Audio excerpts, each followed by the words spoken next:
সোণাপুৰৰ পৰা প্ৰায় 11 কিলোমিটাৰ দূৰৰ খেতিত কৰি থকা আমি অন্য এটা প্ৰজেক্ট যেটো G+2 হয় আৰু ইয়াৰ সন্মুখৰ ডিজাইনটো কেনেকুৱা ধৰণৰ হ'ব তাত PVC কাম কৰিম নে ওয়াল কি ধৰণে লগাম ডিজাইনটো কমপ্লিট হোৱাৰ পিছত আপোনালোকক বাৰু নিশ্চয় দেখাম আৰু এতিয়া দুটামান আপোনালোকক বিশেষ কথা ক'বলৈহে এনেকৈ ভিডিঅ'টো বনাইছো ভিতৰত যেতিয়া আমি মানে কাম কৰি আছিলো তাত তেতিয়া বহুতখিনি অসুবিধাৰ সন্মুখীন হৈছিল আপোনালোকৰো যাতে এই অসুবিধাবিলাক নহয় ঘৰ বনাই আছে তাৰ বাবে আপোনালোকে ভিডিঅ'টো চাওক ফল সিলিং লগাম বুলি যদি আপুনি ভাবিছে তেন্তে হলে সিলিংৰ হাইটটো আপুনি মিনিমাম ছাদৰ হাইটটো 11 ফিট মান ৰাখিবই কাৰণ যদি কিছুমানে দেখা যায় 9.5 ফুট 9 ফুট এই ধৰণে ৰাখে সিলিং লগোৱাৰ পিছত আৰু 1 ফুট মান নামি যাব গতিকে দেখাত খুবেই অসুনি হ'ব গতিকে আপোনালোকে যদি ৰাখে মিনিমাম 11 ফিট ৰাখিব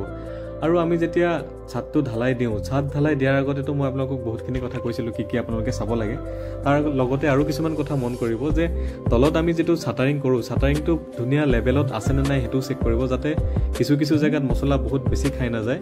এটা লেভেলত যাতে মছলাটো হয় আৰু ওপৰটো লেভেলত ঢালাই দিছে নে নাই এটো ভালদৰে চাই লব কাৰণ যদি কোনোবা জায়গাত দ বা কোনোবা জায়গাত বেছি ওপৰলে থাকে তেতিয়া হলে তাত বালি মছলাটো বেছি খাব টাইলছ লগাওতে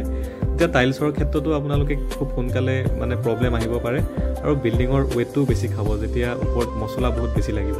আৰু যেতিয়া আপোনালোকে ব্ৰিক ওয়াল কৰি থাকিব সেই সময়তে কনসিলৰ কামসমূহৰ কাৰণে ইলেক্ট্ৰিকৰ হওক বা প্লাম্বিংৰ হওক যিবোৰ কাটিং আছে সেইবোৰ কাটিংবোৰ কৰি থলে বেছি ভাল আৰু নহলেও আপোনালোকে প্লাষ্টাৰিংৰ পিছতো কৰিব পাৰে কিন্তু পুটিন মৰা আগত কৰিব নহলে পুটিন মৰাৰ সময় যদি আপোনালোকে এই ধৰণৰ কামবোৰ কৰে তেতিয়া হলে বেলেগ ইস্যুস আহিব পাৰে এখিনি বস্তু আপোনালোকে আগতেকে চাই লব আৰু চিৰিবিলাকৰ ডিজাইন কৰোতে আপোনালোকে ভালদৰে চাই লব আগতেকে জুকমাকবোৰ ঠিকে আছে নে নাই ধন্যবাদ বাৰু নিকো সৰু কথাবিলাক জানিবলৈ চাই থাকিব ভিডিঅ'বোৰ থ্যাংক ইউ